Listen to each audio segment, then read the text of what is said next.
Ongi etorri jakindunera. Gaur lanari buruz hitz egingo dugu eta lana kontzeptu guztiz berri bat da hirugarren DBH-en ematen hasten dana eta normalean hasieran guk ezagutzen dugun lana hitzagaz nahasten dugu eta pentsatu ahalko genuke lana esfortzu bat dela. Baina lana ez da esfortzua. Guk esfortzu bat egin daikegu adibidez maleta bat eusterakoan, kostatzen jaku maleta airean mantentza, baina hor ez da lanik gertatzen. Zergaitik, desplazamentua beharrezkoa dalako lana gertatzeko.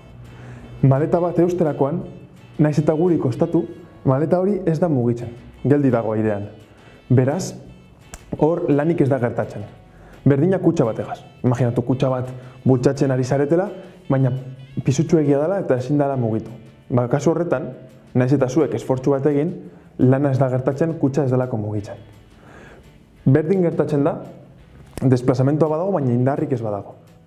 Horregatik, lanaren definizio matematikoa da, lana bikoitza bezala definituko dugu, bardin, aplikatzen den indarra, bider gorputzak sufritu duen desplazamentua. Delta isa hau, letra hau, delta, letra greko bat da, eta honek desplazamentu bat adierazten du, delta isak. Hau da, isa ardatzean, hasieran kutxa hemen bat zegoen, eta onartino mugitu badugu, desplazamendu hau izango litzateke delta isa desplazamentua. Hau izardatza izango balitz. Ongi? Orduan, esan dugun bezala, desplazamentua 0 bada, lana 0 da. Eta aldi berean, guk aplikatutako indarra, kasu honetan, horrelakoa izango litzatekela, kutxaren gainean, indarra hau 0 balitz, lana 0 ere. Bale, bestalde, noiz jakingo genke lanaren zeinua positiboa ala negatiboa den. Ale gehiago. Lana negatiboa izan daiteke? Bai. Lana negatiboa izateko gertatu behar dana da indarra eta desplazamendua kontrako noranzkoan joatea. Eta hau gertatu daiteke? Gauza bat, adibidez eskumarantz bultzatzen badozu gauza hori eskerrantz desplazatza? Ez dirudi logikoa, ez da? Gertatu daiteke. Adibidez, malguki batekin. Imaginatu hemen malguki bat dugula. Eta kutxa bat uzten dugula jausten malgukiaren gainean. Kutxa hau berantz desplazatuko da malgukia konprimatu arte. Beraz, hemendik ona, delta kasu honetan i ardatzean gaudenez, delta i desplazamentu bat gertatuko zen. Baina, hemen malgukiak gorantzako indar bat eragin du. Malgukia saiatzen ari da kutxa gorantz bultzatzen. Beraz, malgukiaren F indarra desplazamenduaren noranzko kontrakoa du. Beraz, kasu honetan, indarra negatiboa izango litzateke. Kontuan hartu behar dugun beste gauza bat da, onino, indarra guretzat konstante izango dela beti, bale? Indarra konstante ez bada, nahiko zailtzen da problema, eta ja kurtso altuetan ikusten den gauza bat da. Guk momentuz hartuko dugu kontuan, pertsona bat, kutxa bat bultzatzen ari bada, adibidez, indar berdina eragiten duela denbora guztian. Bai? Bestalde, zein da lanaren unitatea? Ikusten dugunez, lana indarra bider desplazamentua denez, bere unitateak dira indarrarenak, newtonak, bider desplazamenduarenak. Izango direla metroak.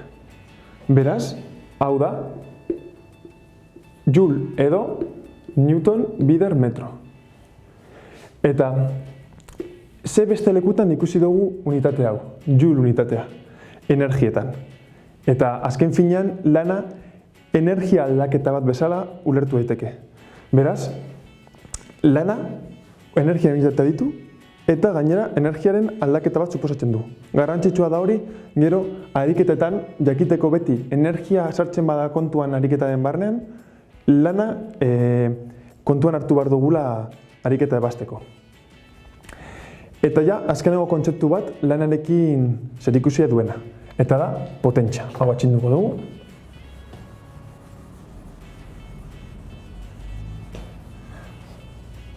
Potentzia.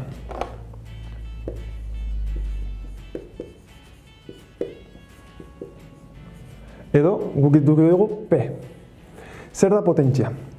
Potentzia definizioz da pertsona batek edo makina batek edo zeo zerk eragiten duen lan kantitatea denbora unitateko. Hau da, segundu batetan zenbat lan eragin duen. Eta hau matematikoki, zuzenak. Hau matematikoki da lana zati segundu.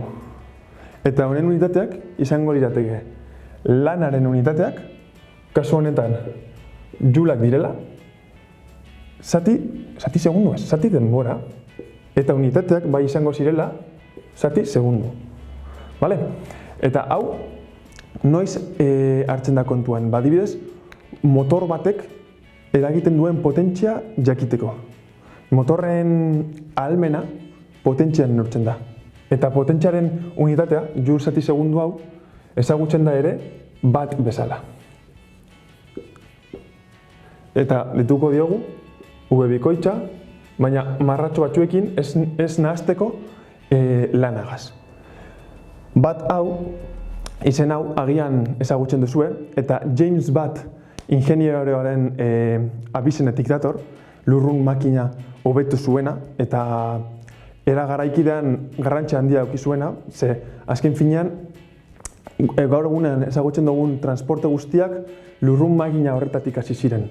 Eta horregatik bere omenez, potentziari bat unitatea ezarri zaio.